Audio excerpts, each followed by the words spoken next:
Менде жалпы магазин бар, мен тауар сатамын. Енді осы тендерлік бизнестен не айырмашылығы бар?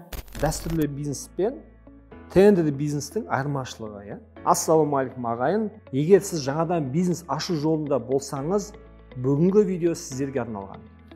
Бүгін біз қандай тақырыпты қозғаймыз? Дәстүрлі бизнес, яғни барлық халыққа түсінікті бизнестер және тендерлі бизнестің айырмашылығы. Сіз B2B және B2C терминдерін естіген шығарсыздар. B2C бұл компанияның жеке тұлғаларға, яғни қарапайым халыққа тауарларды, жұмыстарды немесе қызметтерді сатуы.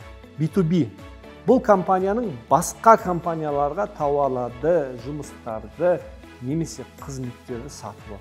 Енді мен сіздерді B2G терминмен таныстырғым келеді. B2G бұл компанияның мемлекетке тауарлар сатуы. Дәстүрлі бизнестің даму кезеңдерін қарастырсақ, яғни статистикаға сүйенсек, 3 жыл ішінде 100 компанияның 2-3%, яғни 2-3 компания нарықта қалады. Бизнес ашу үшін нарықта анализ жасап, тауардың сатылу стратегиясын жазу керек.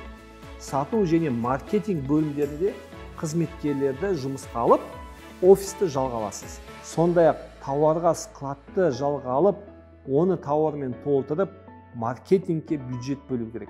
Маркетинг деген бұл сату бөлімі, таргетинг, веб-сайт, контекстный реклама, сондай-ақ Instagram, TikTok сияқты әлеуметтік желілерде жеке бренд пен компания бренд арқылы клиенттің сеніміне кіру керек. Және бұл бірден бола бермейді. Дәстүрлі бизнестің тағы бір нюансы, клиенттер жиі бөліп төлеуді немесе несиеге төлеуді сұрайды. Ал кейде клиенттер мошенник болуы мүмкін. Нәтижесінде минустан шығып, пайдаға шығу үшін төзімділік пен үлкен шыдамдылық қажет. Енді тендер бизнесі. Тендерлік бизнесте складта тауардың болуы міндетті емес.